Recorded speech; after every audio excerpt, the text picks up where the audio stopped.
Hello and merci. Merci for what? Well, thank you for you. Why? It's very simple. You are a big part of my motivation as to why I come here and I make these videos. Honestly, you deserve all the glory. Thanks. Now, this is for those who want and who can do more. You have options in the description below. Pick the one that fits you best. May I just suggest that you join a membership program? Why? It is the most cost-effective, easiest way to support the channel without thinking so hard. But understand that if you cannot find the perks that fits you best, you can simply donate to the channel's Buy Me a Coffee page. The link is also in the description below. But understand that you watching from start to finish, liking, subscribing if you haven't done so, commenting, interacting with the community and myself helps push the algorithm as well, right? So do not minimize the significance. Oh, English is going to be hard today. As you know, an extra thank you to not only the old members, but the new members. Extra thank you to you, of course. Today's video is going to be absolutely interesting. Why? Because we're going to have answers to one particular question that we've all asked ourselves. Why did he do it? The answer is in there. I'm going to tell you why he did it. The second thing that we're going to find out from these scripts is we're going to put an end to a speculation. You see, when you don't have a why, you're left to speculate. And 9 times out of 10, speculations don't tend to be correct or partially correct. But we're going to put an end to that. The third thing that's going to happen for today's video is you guys are going to get to see, for those who have never experienced narcissism before, you're going to get a front row seat to this madness. For those who are new here, I am Alistair Hanzekio, and this is just my point of view. Let's get started.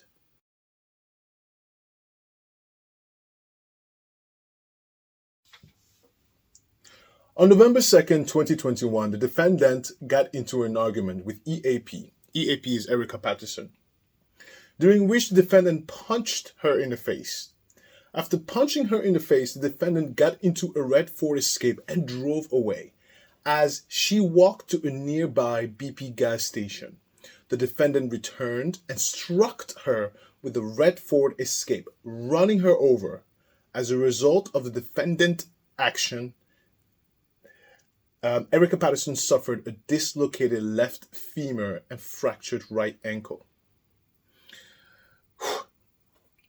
So I started with this incident not to remind you of what he did, but to give you the step one of to what is happening in his head.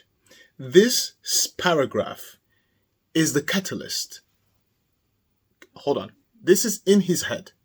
This paragraph is the reason why the Waukesha massacre occurred. I want you to get stuck on that because that is the detachment you're about to see as I go through the entire script.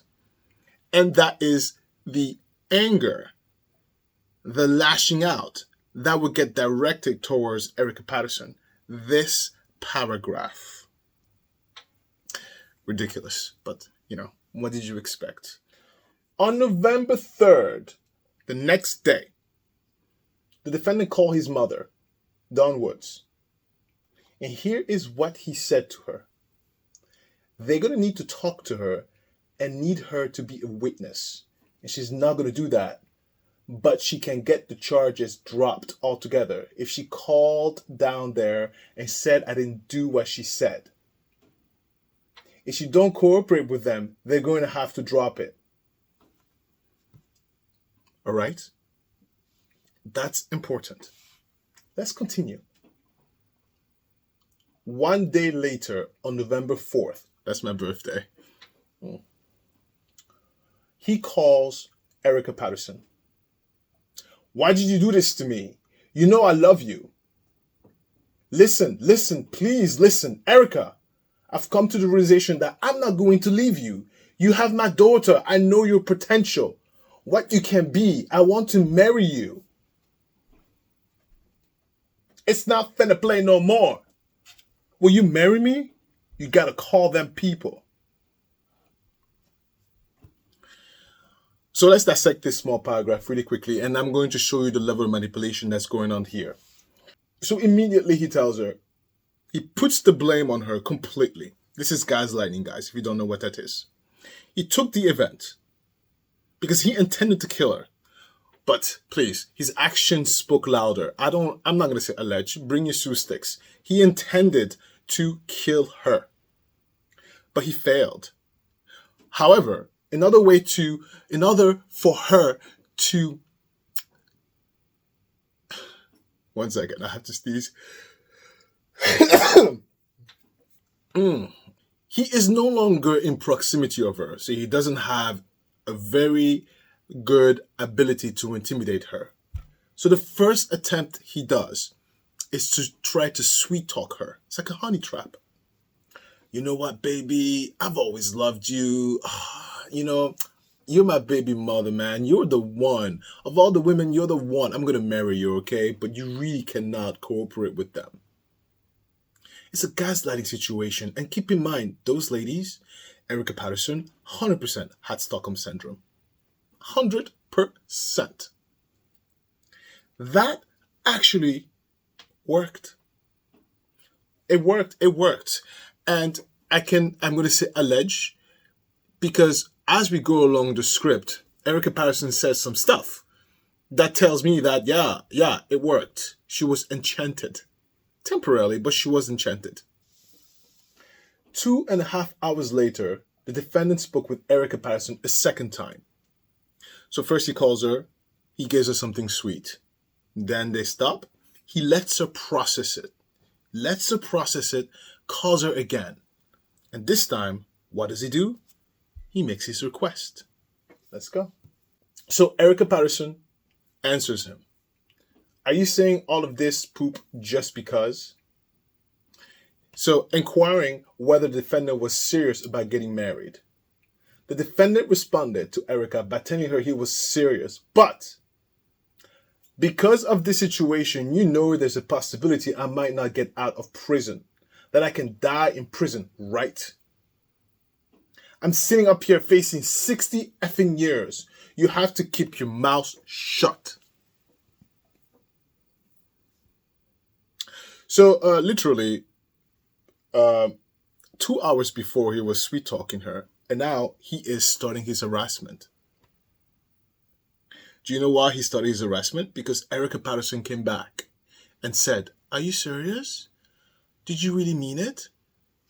That's the worst thing she could have done, unintentionally, because that is a confirmation to the narcissist. Gotcha. He doesn't need to gaslight you any further. He got you. So therefore, he's making his request. Remember, there's 5 steps that they do. They assess the situation, they gather sympathy, they go through all the steps, and then they ask the question. They never go directly because they want to make sure that the answer is always going to be yes. And by her saying, are you serious about this? Really? Confirms in his head, oh, I got it. Perfect. And he goes straight in and tells her, you better not cooperate because I'm looking to do 60 effing years. Unbelievable. He literally tried to kill her a couple days ago. Again, this is to tell you the power of Stockholm Syndrome. This is why you cannot victim shame.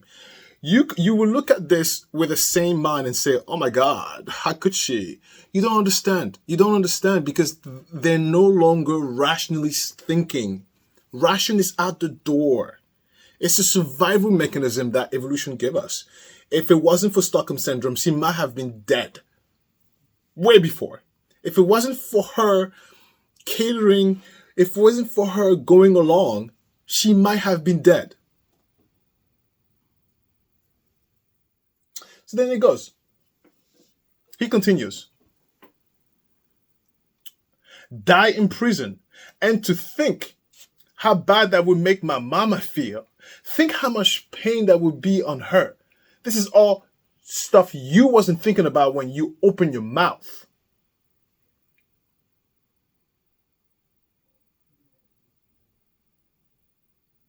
Right? Whoa, whoa, whoa, whoa, whoa. Just 2 days ago, you tried to kill me. Wait, what happened? Wait, how is that my fault? Right? He didn't waste any time. He didn't waste any time. Now, I want to make something very clear here is that jail phone calls are recorded, darling. I mean, if you're dealing with the state, they don't want to be sued because lawsuits are real. So I'm sure they tell you, sir, your call is being recorded. And by him talking so frankly like this, and him talking and putting the blame on her like that, is because in his mind, he understands it's being recorded, but in his mind, he's creating a case, implicating her as the reason why. It's completely convoluted. It's completely demented. It doesn't make any sense at all. Don't try to make sense of it. You will run your head in circles. But this is what he truly thinks. Yes, because it's not stupidity that they have. It's not stupidity. I mean, he's stupid. But it's not stupidity because it's an arrogance. It's a thing like, okay, fine. I know I'm being recorded, but you don't know what I know. And what I know is more than what you know. So therefore, let me tell you something. It's the pompousness. It's the arrogance. He knows very well it's recorded, but he wants to make sure everyone understands that it's her fault. That's why he is permitting himself to speak as such. Let's continue. So the next day he calls her, and it's on November 5.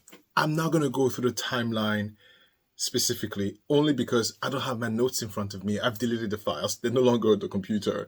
So I'm a little bit lost without my notes. And I don't know if November 5 is when she had the interview with the cop. I don't quite know. I'm assuming it is based on what I read here. So apparently, Erika Patterson referred to herself both in the first and third person, attempting to conceal her identity as a victim on the recorded call. So I'm assuming the intimidation the night prior worked. Okay. So he called, and this is what she said. I tried. That is all I'm going to say. I talked to people and tried. Yeah, I said everything. I said a lot. It had nothing to do with you. I said, nothing happened. I said a lot. Just know that. Yeah.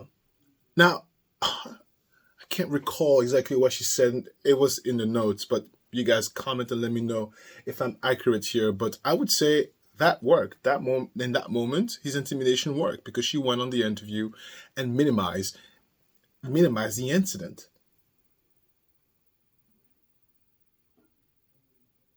And then this is why he replies. As long as I know, I'm not having anyone contact her. Myself, I'm not trying to have no third-party thing. So Darrell Brooks is talking to Erika Patterson in third person. It doesn't make any sense. It's a phone call. 2 days ago, you're berating her. Oops, sorry. Allergies. I'm a mess. I know you're probably laughing at me, are you? No. Can't speak English. Allergies is killing him. It's okay.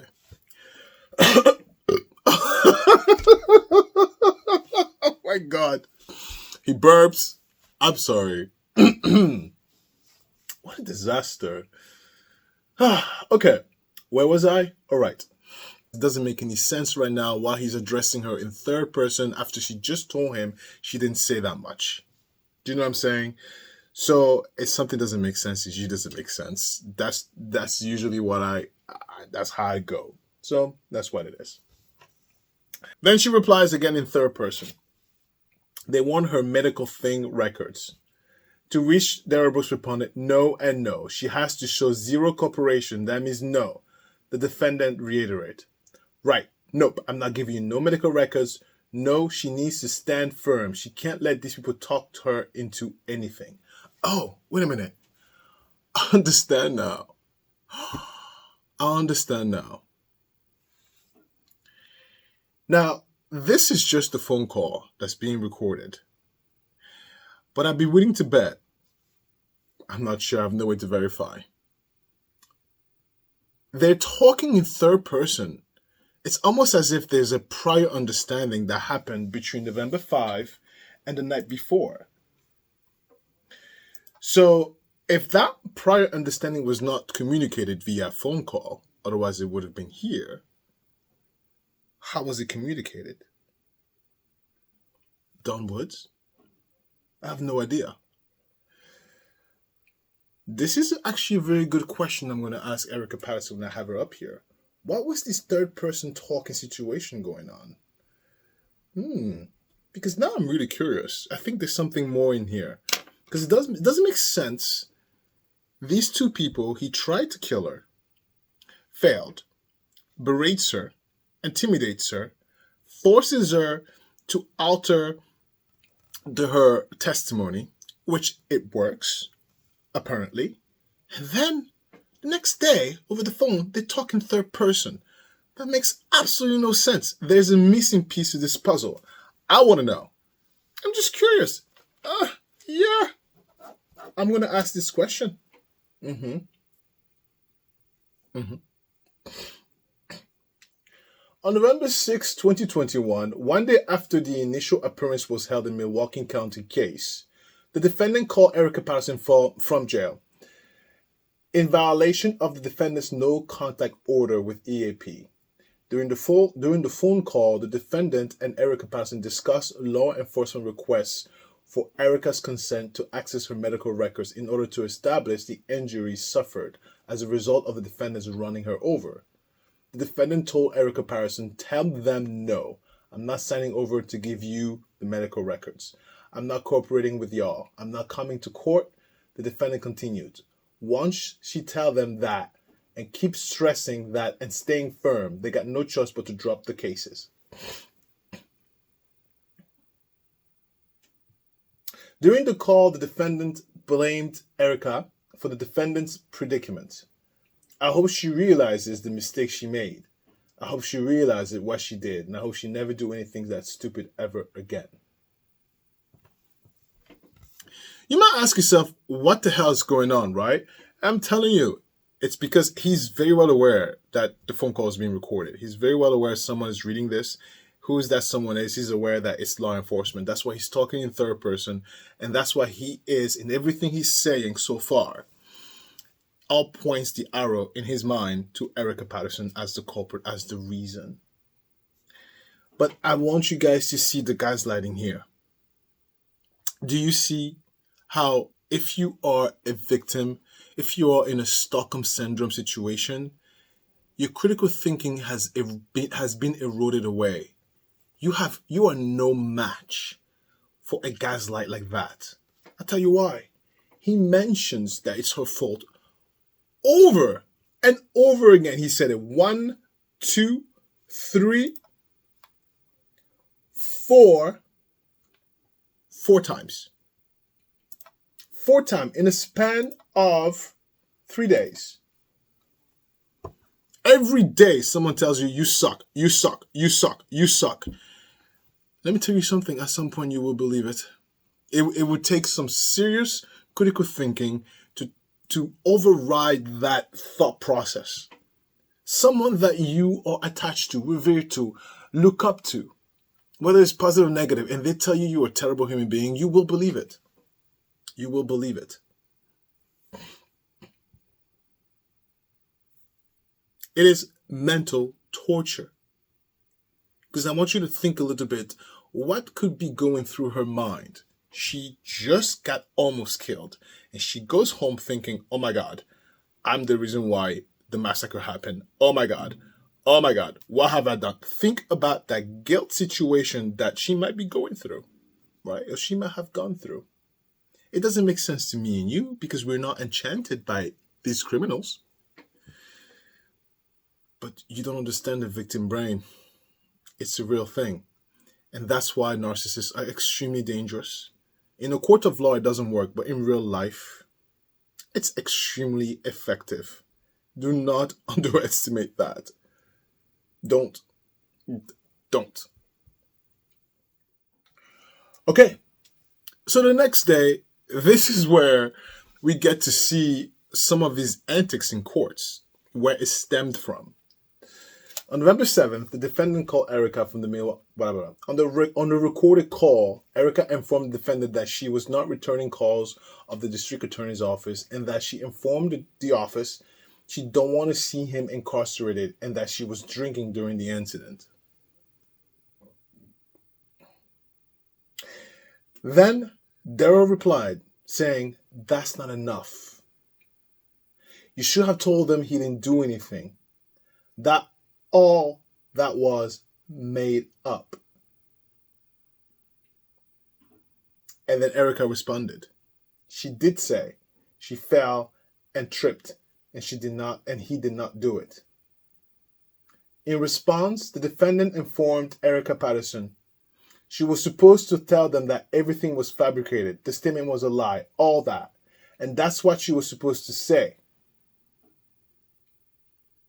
I can't have no contact to tell anyone what to say because that's going to be bad for me.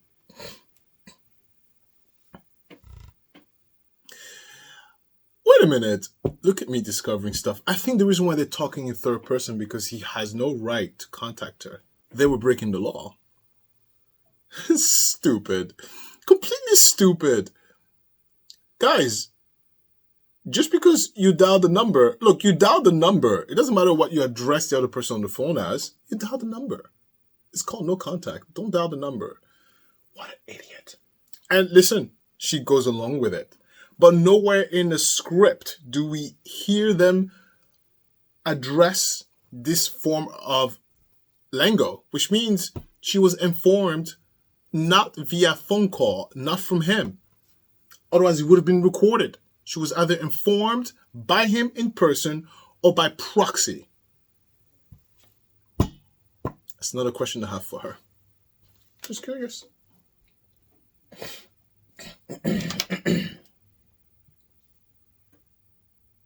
And the thing that strikes me the most here is that he believes that by her saying, okay, fine, he didn't do anything, he didn't run me over. Darrell, it doesn't change the fact that you took the car and killed those people. But to him, it does. If you go back to the beginning, because to him, that event between him and Erika Patterson is the catalyst to the massacre. Therefore, if that event didn't exist, then the massacre didn't exist. He marries them together. I don't know if it's just a way for him to digest that better, but I think he was looking for a way to wiggle a little bit more in the eyes of the court. He knows very well what he did. He knows very well what happened. He just wanted an extra lifeline to prolong the inevitable. So then the conversation continues and they get into an argument. And so he tells Erika Patterson, he says, "You don't say anything to me encouraging at all." And she replies saying, "It's all about you right now, because you know what you did too, right?" So he replies and says, "Okay, and what did you do to cause it?" And he adds, "You're trying to make it seem like everything is always everyone else's fault but yours. Like you don't never do anything to cause poop. And the whole cause of this poop was something that you effing did." The defendant ended the call telling Erika, "You did this poop. And you couldn't even keep your mouth shut. After numerous people told you that poop." Numerous people. Interesting. "This ain't the place for you to be doing this poop. And you still ran your mouth. And I'm the one sitting here facing all this time." And she responded, "I'm the one trying to get you out, right?" And then he replied, "You need to learn to shut your effing mouth. F you then, female dog." There's a lot that he says in that paragraph. The first one, he's telling her, "You're not complimenting me enough." He's insecure. He's in jail. He has no one around to feed his ego. He's addicted. He is addicted to people telling him how amazing he is. He's unable to exert what he's used to do. "I'm the one trying to get you out." She just attempted murder on her life. Look how nice and conforming she is to her aggressor. Right? Victim brain. And so he's not getting enough dopamine. He's not getting enough serotonin. He is going through a withdrawal. And he is telling her, you're not comforting me. Tell me I'm great. Tell me I'm good. Tell me what I want to hear. And then he lashes out in that same breath. And he tells her, it's your fault because you talk too much. I told you not to talk too much. People around told you not to talk too much. People around? Again, he's insinuating there's more than one person here speaking to Erika and feeding her information through proxy. This is why they talk in third person. Someone has contacted her and told her, speak to Darrell in third person. It's right there. It's between the lines. Guarantee it. Guarantee it. Guarantee it. And blaming her for facing life. And there's a level of frustration. He is absolutely frustrated. If this was a moment of face-to-face, this is where he would have raised his hand and insulted her. This truly is the mind of a narcissist. You could do nothing right. You could literally cook them a meal, have sex with them on a chandelier. You could, I don't know, win $1 million. They will find a way. They will not be happy. And when a narcissist sees you happy, you could be walking around like, oh my God, I'm so happy today. Today I'm so happy. They'll be like, why are you happy? They will come in and purposely make you sad because to them, that feeds them. They need you to need them. They are so insecure they cannot fathom the thought of being useless, worthless, meaningless. But that's exactly what they need. They need to feel useless. They need to feel worthless. They need to be put away in a dungeon. Listen, true narcissists are dangerous. Are dangerous. The only remedy for narcissists is you have to sit there by their bedside and be like, you are beautiful. You are amazing. Nobody can do it better than you.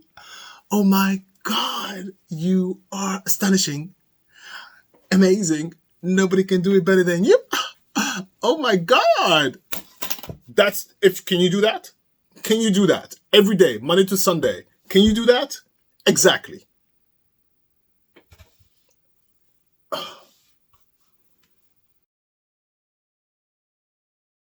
Then the same day, not only did he tell her, shut your effing mouth, you do what the F I tell you to do, stop effing talking, you're not telling me, you're not giving me enough accolades, and he goes in and tells her, okay, so I went on a rant on the YouTube, and no, I edit the hell out of that. You want to know why? I have too much to lose. I have a daughter. Nope. Edit it. Let's take it again. One, much calmer. So he just told her whatever he told her, and then he goes in and adds, if you tell your beep ass to call my mama ho, that's what the F you do. And if that's the case, if you don't give a F about me, then I can have my family get on your arse then. I'm in here because you can keep your mouth shut. 2 days later, he called his mom. So between November 11th and November 8th, I'm assuming Erika Patterson called Darrell Brooks' mom, and I guess they had a conversation. Anyway, so he called his mom 2 days later to see what happened. Don, oh my God. You get your you get your bare money back anyway, but still, I make sure Erika Patterson, do what she says she's gonna do. And then Dunwood responded, because Erika Incorporating, they don't have a case. To which the defendant responded, yep, they're gonna have to throw it out. Do you remember in a Dunwood's video I made, and she talked about like First of all, she blamed the institution for releasing him. Honey, you made the bail. This is the in-between. That's the in-between. We're looking at 2 points in history that we never got a chance to experience because that video was the in-between of those 2 points. If you don't know why that's significant, I'll tell you why. It's because he managed to get her on board. Behind the scenes, he managed to do it. And this is why his antics in court made a lot of sense. Why do you think he was harping on drop the charge? Yes, he blames Erika Patterson for it, but here it is. Here's what we never saw. Drop the charge, drop Erika Patterson's charge, because in his mind, it's his fault. In his mind, she caused it. That's why he couldn't let that go, because eventually she took the stand. And honey, you stand up to a narcissist, 2 things happen. They ghost you or they harm you. That's why he was so harped on that. Because he wanted to get a win. He doesn't care. He does not care. At that particular moment, he didn't give a crap whether he was being sent to jail for life. What he cared about is that Erika Patterson is not going to win over me.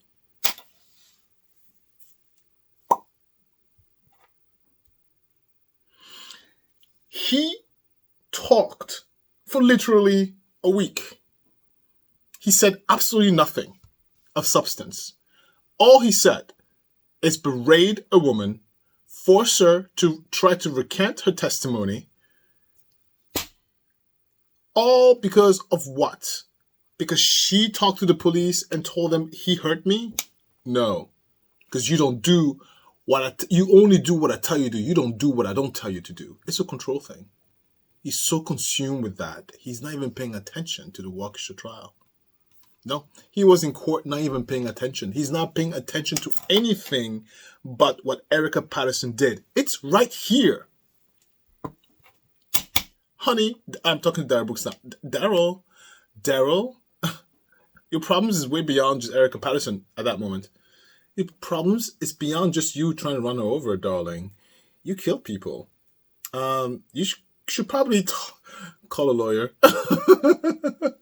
Because listen to this.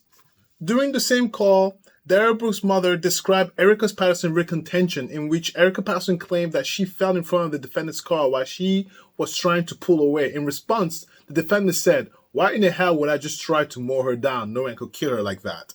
I have an answer for you, because Darrell, you can't even do a good job at that. That's why. You suck at trying to kill Erika Patterson because you failed at that. You suck. You suck. You suck.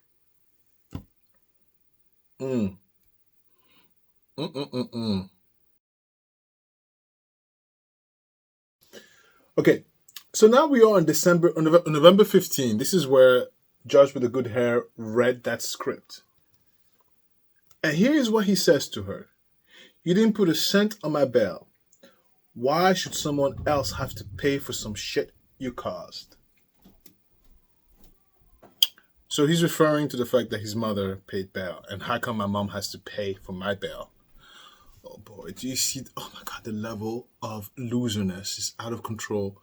I can't believe just reading this out loud seems so wrong. It's even if he was not a criminal. What? I went to jail. My mother posted bail. How dare you not pay my bail? What? What? The audacity. Audacious, right? Audacious. But do you see the emotional roller coaster? Do you see how it's started very sweet and it went very violent, and then it became sort of platonic, right? Talking about bail money. That's not so bad. At least you're not talking about killing me, right? Do you see the roller coaster ride that's going on? What do you think that does to you? You can't even, to the victim, you have no respite. You have no way to recluse yourself and recharge. You're constantly emotionally charged. You're constantly emotionally berated. You are tired. The emotional tiredness leads to physical tiredness. You can't even think straight. And you end up saying yes to everything because you have no more emotional capacity to deal with the emotional roller coaster. What we are witnessing here, what you guys are witnessing, is firsthand of what emotional abuse looks like. Emotional abuse on a scale that is so big, because this is what we hear. Imagine the people on the outside who is calling her and talking to her. She's hearing this more than once, probably from multiple people, from multiple sources, exactly the same thing. You can't focus with this. You can't even think about what do you want, what do I want in my life. You can't even think. You can't even think about your kids, because remember, to be there for your kids, you have to be there for yourself. And then it's a never-ending loop of emotional torture, guilt, emotional torture.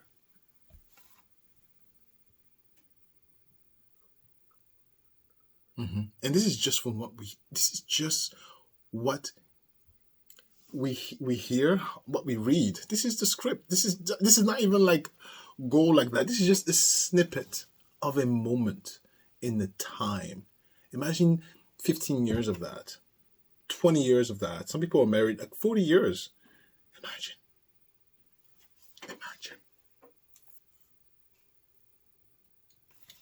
I have to make a quick disclaimer. Me and my disclaimers. Get out of here. No, I just want to make an announcement. Okay, I gotta say something. Live your life. Smile and be happy. Don't live it for somebody else. To hell with them. They don't like you? Oh well. They don't want you? Oh well. Please. You don't want me? Fine. Somebody else will. Get out of here. I don't want you. Okay. I don't like you. Okay. All right. Who wants me? No, I'm being so stupid. Focus. Oh my God. I'm not going to edit this too. I'll never get out of here. Oh my God. It's 11.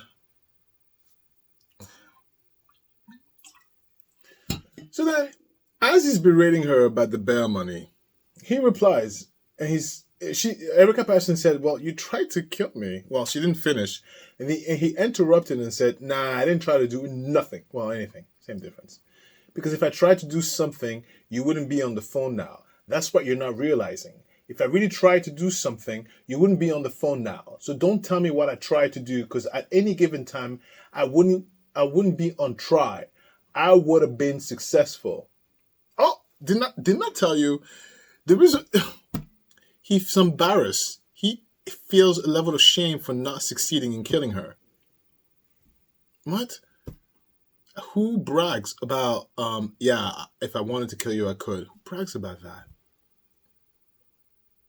That is the level of insecurity you're witnessing. So insecure that you have to prove a point when you failed killing someone. You have to say, oh, wait, it was completely intentional. I can't believe it. It's demented, but if you're trying to make sense of it, it won't work. It won't work. It's kind of like, if I go back to my dad's experience when he wrote me the email. No, yeah, it was a. You ain't know who I am by now. You ain't know my little. Oh God, N-words is gonna do what I tell them to do. Do you understand? My people are going to move how I tell them to move. And then she replied, so you're about to do that to me? By the way, stop talking, Alistair. You would never get out of here. You would never go to sleep. Hurry up. All right. So you're about to do that to me? The defendant responded.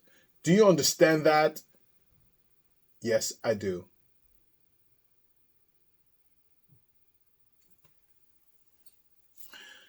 So, that paragraph there tells me that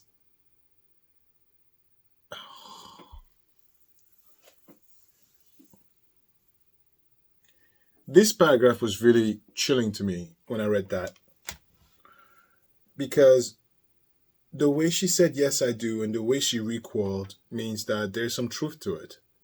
It means Darrell Brooks can send someone to your house and hurt you. And it adds more validity to the fact that people are talking to her outside of just this interaction. Absolutely scary. Not only are you being gaslit, but you're being intimidated. You're being emotionally abused. There's just no way out. I would be even surprised if I would have a drinking problem. If I, like, honestly, yeah, I'd be like, I need to escape. I need to find a way to escape. Yeah. It is unreal, the level of pressure. Because in the same breath, she's dealing with your authorities who are like, hello. Of course, nicer, but they're also pressing. They're pressing in a nicer way. Like, what happened? What's going on? What happened? What happened? What happened? In the back of her mind, she has this lunatic threatening every inch of her being.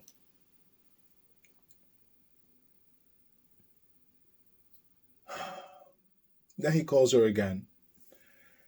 And he says, you still talk to people. You still talk to them when they call, dumbass. You ain't supposed to communicate with them at all. And she replied, I'm not. They haven't been calling. They've been emailing. Shady. Erika, that was shady. But clever? I'm not responding through a call. I'm responding through email. That was funny. And then he replied, woof, shut your mother effing mouth. You still can't humble. You still can't humble yourself. So if you're still talking this dumb poop, I'm going to do it for you. Either way, you're going to do it yourself and bow down. Woof. Or I'm going to make you.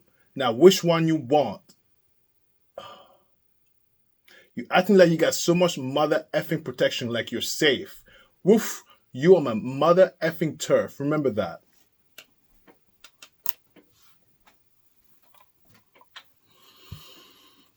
Do you see the emotional roller coaster that's happening and taking place? If this was a face-to-face interaction, this would have turned violent.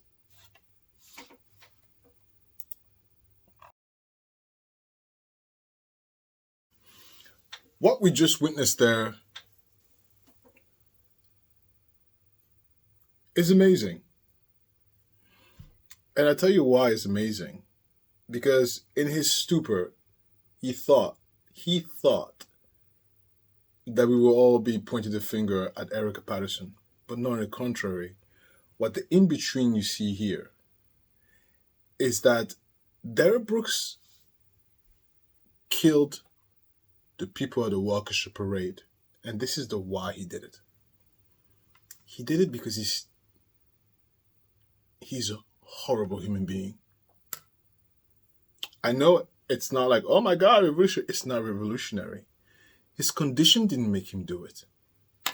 Because in the conversation, you clearly see he has critical thinking. He had a thought, which is, okay, fine. I killed these people, but if it wasn't for her, I wouldn't have killed them. Therefore, she's at fault. But he knows very well that doesn't work like that. But in his mind, because he is so good and accustomed to gaslight, so he goes and gaslights the easiest person he can, because narcissists are cowards. And the easiest one he can is first of all, it's women, and it's Erika Patterson. He takes all that frustration and dumps it on her. He gives her all of the blame. But it's not to change the outcome. It's to make him feel better. It's to allow him to absorb the grandiosity of the crime. That is critical thinking. That's a series of thought. After, before, and future. Added together, summarize, and put into action. That is critical thinking. This man put a plan together with a purpose. That means he was very well aware why he's berating her like that. He's very well aware that he's doing it because he wants to feel good. He's doing it because he wants to absorb it better. He is very well aware of it. And he's doing it because that's how has always unleashed his frustration on her. And this one was no different. So he did it, not to spite her. He did it because he truly wanted to. He had a moment, maybe where he always wanted to kill people, and he saw this opportunity. He was in a mental state of rage, and he took it. And he probably said to himself at the moment, it's her fault for everybody he hit.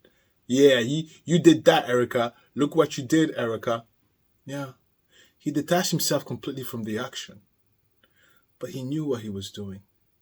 Because he deliberately pressed on the gas and turned the car towards the parade. But he didn't do it because he was racist. Not at all. Because if this man was racist, you would have seen bits of it into this conversation. Because this conversation is an intimate moment between him and Erika Patterson. It's an intimate moment between him and any outside parties, any of his proxies. He would have mentioned the word white people. Now, this conversation puts to rest the fact that he's not racist.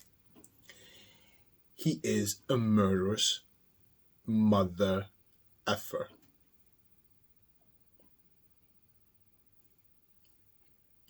And let me tell you something. Medical condition did not make him do that. Because someone who is schizophrenic does not have this level of critical thinking. Someone who has a mental disorder does not have a level of cognition combined with critical thinking, applied into action with the expected desired results. That doesn't happen. No. No. This is intellect at play. You might call, of course he's stupid, but he has a level of intellect. That's his intellect at play. This is not mental illness. Yeah. Because from start to finish, he checked in. He's checking progress. What have you said? What have you done? That's critical thinking right there. That's awareness. Yeah. No, he did it. Darrell Brooks committed a Waukesha parade. And I think we may have suspected it, but he did it. Because he wanted to. He did it because he wanted to kill people. And he didn't care who it was. And he did not feel bad about it at all. There was no ounce of remorse even during his private conversation because he really, truly, in his heart of hearts, wanted to kill people. I don't know if he's killed before. Maybe it was the thrill, but he took the opportunity to fulfill one of his fantasies. Yeah. Yeah.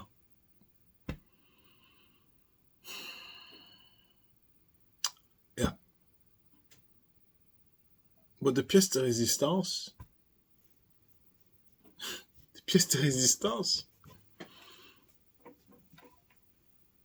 his step one to his defense is going to sound crazy to you guys because he thinks he's smarter than the system and smarter than us. But his step one was to discredit Erika Patterson first. And then from there, take it step by step and try to put the blame on her. Please, I'm not a legal person. I can read between those lines like clear as day. Okay? Yeah, it was poorly executed. It was not well done. It was easy to see. It was easy to see that he was manigancé, as they say in French. He was planning and plotting around following this mysterious trail to point the finger back at her. Anyway, let's go to my Let's Talk. If for those who are new here, Let's Talk is where I just talk to you and ask you questions and stuff like that. Okay. Oh God, it's 11:30 p.m. I'm never gonna go to sleep. Okay, let's talk.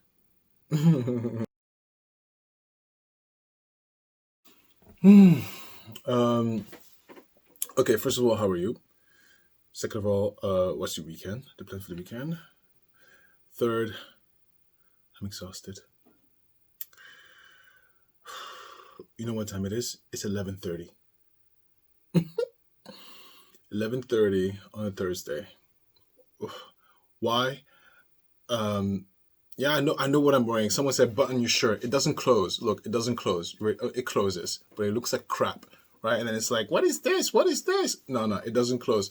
Or like if I go like that, look, if I go like this, then it's like, and then like, hello. It doesn't close. So so that's what I do that, and I wear a suit over that. Fitness is my business, so I don't just walk around like that. I wear a suit over, so the suit hides a little bit. I need to be somewhat presentable. I'm dealing with people with suits and people who pays my bills. I have to look a certain kind of way, and I can't come in with a tie and a suit because sometimes I get down and dirty. Not like that, like I have to help move this equipment. I have to help move this. Like I'm in the trenches. I can't do that with a dress. Do you know what I'm saying? Yeah, it needs to be fitness slash business. Do you know what I'm saying? So yeah, it needs to be flowy and movie. I need to be able to do a cartwheel or sprint or jog or run or pick something up without worrying about ripping anything. Do you understand? So yeah. So and I came back at 9:30 p.m. Oh wow. And there's a routine here. One thing I will not sacrifice is time with my daughter. Okay, never. First thing I do is house spouse because they matter too. Hello. How was your day? Your day was good? Perfect. What did you do today? Oh, this is what happened. Oh, look at that. Olympia was still up. And then, blah, blah, blah, blah, blah, blah, blah, blah, blah, blah, blah. We giggled a little bit. We laughed a little bit. I told my household about, what's in my thoughts, what's going on with me. And then I put the baby to bed. Well, I tried because I'm on a schedule. I had to come down here. Spouse is aware. So, put the baby to bed. Of course, she didn't go to sleep, by the way. But that's what the spouse is here. By the way, it's equal job. Equal job. In other words, Chris doesn't do all the work. Like it's 50-50. We both have jobs, but 50-50. But I can't wait for daycare to start. Listen, Olympia, I love you to death, my darling. Olympia, my Olympian flower, listen to me. One day she'll see this. She'll be like, Papa, what the hell is you doing? I said, look, Olympia, that was 1,000 years. That was 20 years ago. You're going to judge me? But listen, I said, Olympia, look, I love you, but you need to go to daycare because Papa needs to get his life together. Yeah, because she's awake. Enough about my daughter. Enough about her. I talk to her a lot. No. But anyway, yeah. I'm looking at the time. It's 11:35. By the time I'm done editing this, it's going to be like 1 or 2 a.m. It has to be out by tomorrow. Oh, it doesn't have to. That's what I would like it to be.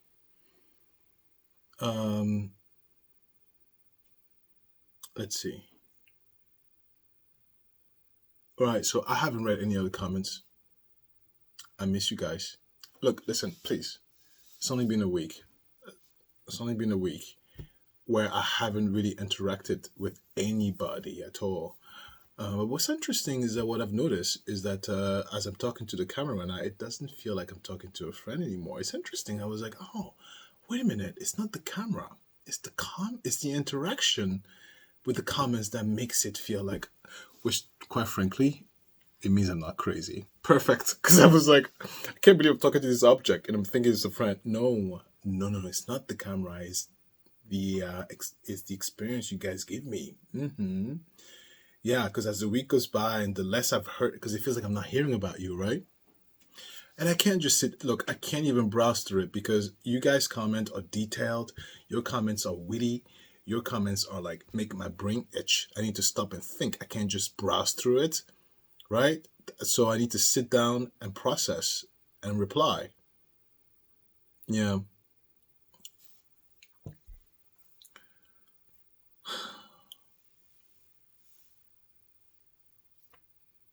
Oh, you make me so happy though.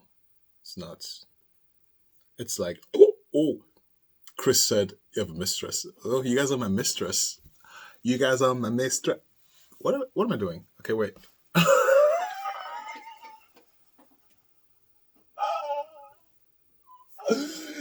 You guys are my mistress. Let's go for a drink, darling. I can't believe you were referred as my mistress. It's terrible. It was a good laugh. No, let me tell you a story. So let me give you a quick update as to my mom's situation and the situation with my dad. It is on fire. It is on fire. Scorched earth.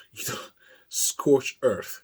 This is why someone like Darrell Brooks, you don't understand. When you deal with a smart narcissist, you are in for a ride. My dad is smart. Unfortunately. Unfortunately, he's smart. And he has money. Which sucks.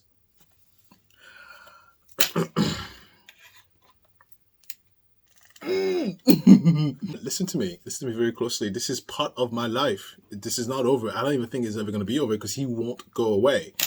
He won't go away. And unfortunately for me, the reason why I had to be privy to all of this mess is because I am the executor of my mother's will. And if something happens to my mom, there's something in there that gives me the ability to continue to fight under her name. Do you understand? So I need to be privy into all this because if something happens to her, which she tried many times, she gave me permission. I'm talking in circles because I have to be careful what I say. Yeah. Yeah. So if something happens to her, I'm continuing to fight. Yes, because you're not. Anyway, enough about that person. When we were kids, it was a great time. Listen, my parents worked a lot. My father was a lunatic. He's always been a lunatic. In a weird way, that brought us together very closely because every time he was in the house, we all just like huddled together. My mom faced him by herself most of the time. But we're kids, you're like, oh, mom would deal with that. But it was the best sibling bond ever. We were always together. And, my parents in their career, they were flying out of the country a lot. So we were nannies. But at some point my father was complaining about like, your wife, you should stay home and do wife's things. And I told you, from my mother's side, there's a lot of women, and they came from an era where women were not allowed to own property or work. And my grandmother on my mother's side was a businesswoman, and she was allowed to work by my grandfather, who allowed her to work, because her businesses were under my grandfather's name, because they were not allowed to have businesses, but she ran it. But it was under my grandfather's name. So my mom came from a household of women who were like, no. You make your own money. Do you understand? You don't rely on the man. And it was the biggest conflicting in the household. My parents fought about money, but because my dad wanted her to stay home and cook and clean and not have work, she did that. Well, kind of, sort of, but she still made dinner. She still did all that. And the thing that comes to my forefront is those moments when my siblings and I were together, when dad is having a rage, we will huddle together and laugh. Yeah. Just laugh, laugh, laugh, laugh, and tell each other secrets on how to, like, okay, you close your eyes and blah, blah, blah. Like, tell us little tips on how to handle. We were always together. It was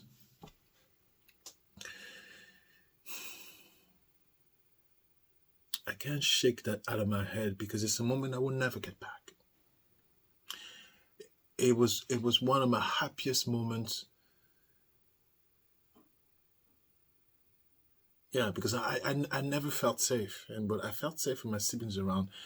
Look, I'm number 4 out of 5. I was young. I was a baby. I was a child. I was unprotected. I was unprotected. You have no idea. You have no idea. And, you know, I just felt really safe when all 5 of us were together. I have 4 siblings. And forget the TV. We would just play with each other and laugh and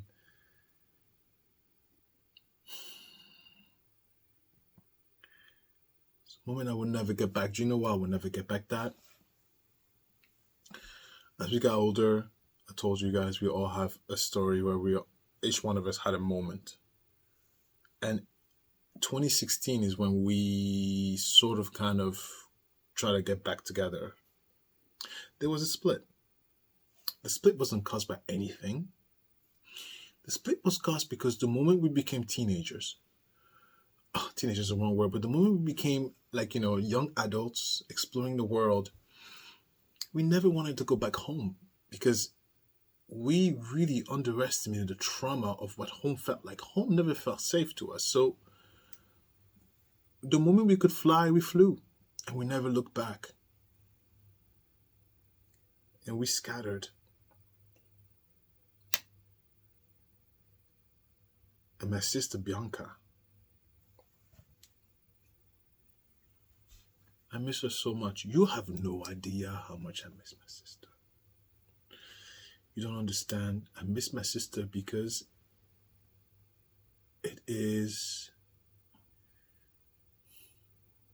she's a product of the trauma we lived. She's the one who barely made it out. My sister is not the same.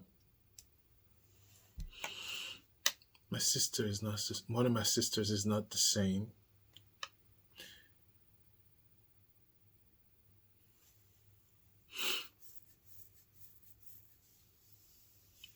We don't know what happened. One day she was just very different. I will never get that. This is supposed to be a time where, we're older, we're wifed up. We have kids. What? Life is short. This is a time where we just get together and enjoy every memories for our kids. Too much pain.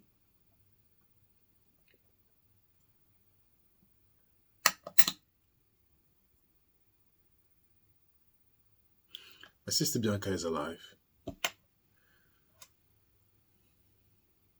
She's fighting hard, even through all that mess.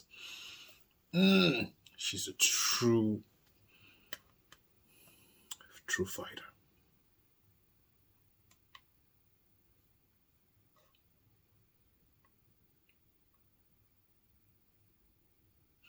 Because look, she has a daughter. She has my niece. I don't see my niece. Her daughter.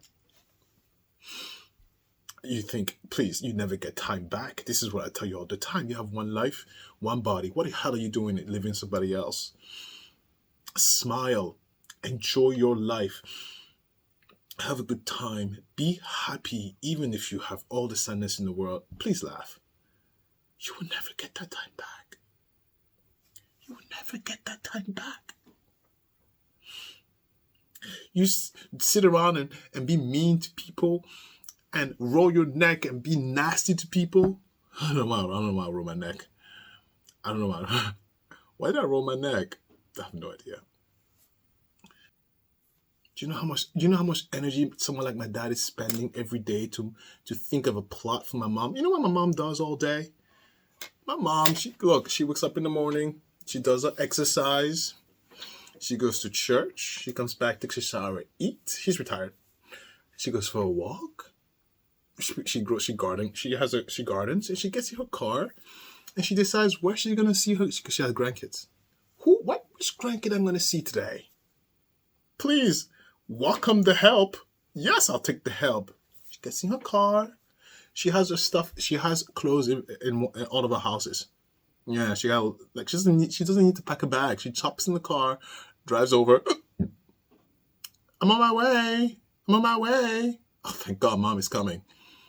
Yeah, please. Her lawyer handles all that mess, and then she has a meeting at night. She watches movies. She's doing to community stuff, like in her community.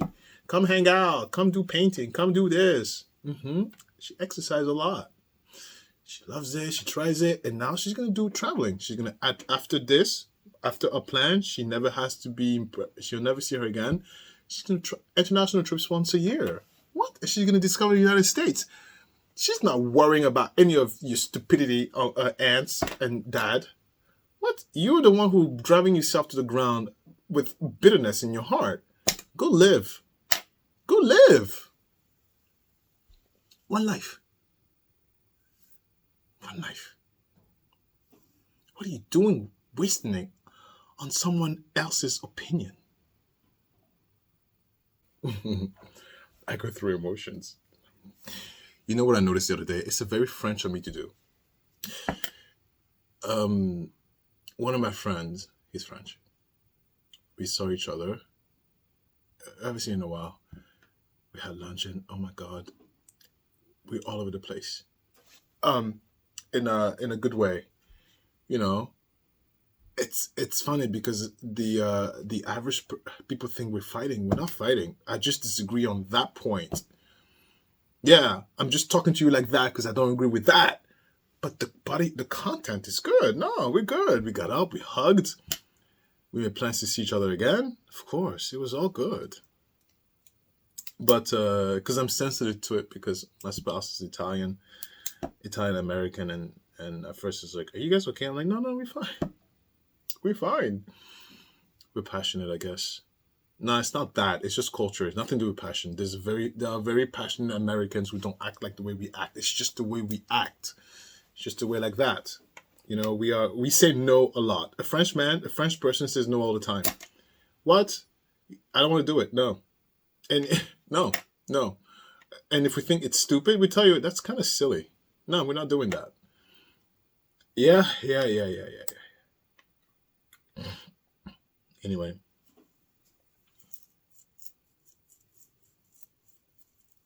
So that's why I've been having, partially why. It's been very difficult to get myself back together, because I need to get therapized, because I'm having reminiscing moments of times that would never happen, and I don't want to relive them because they are painful.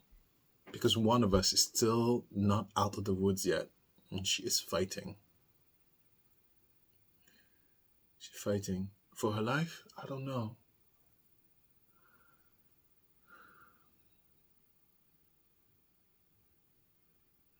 You know, my therapist says about that, she said, you know, it's not your responsibility to take on your sister's bag. And I said, you're right. This has been a sad week, at least for me. I'm like, I don't know if I dive into the comments. I don't know if you'll be able to notice. I've been off. I haven't been well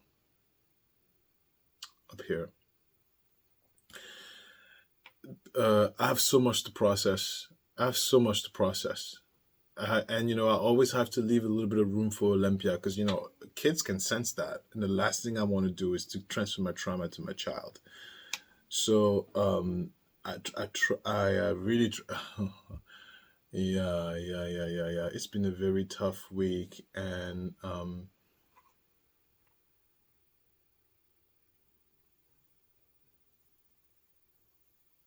but I'm human. I'm going through a ebb.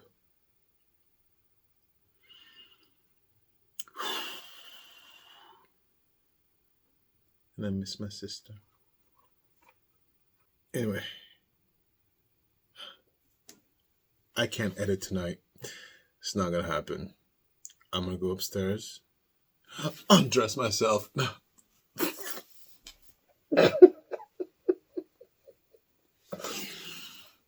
Come on, it's been so sad. Have a giggle.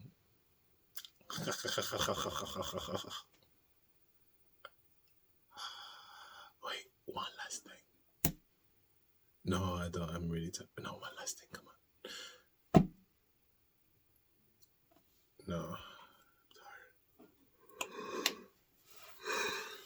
No, I'll do it tomorrow. You're gonna get this pretty late again. I'm doing the best I can. I want to win the lottery. Can I win the lottery? Then I could just do this all day. But no, I have to go to work. I have to work.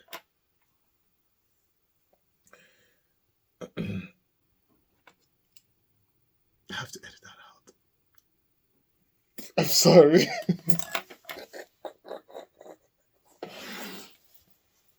I just don't feel comfortable yet. It wasn't that story. It was another story. No, I just don't feel comfortable. Anyway, guys, I have to go.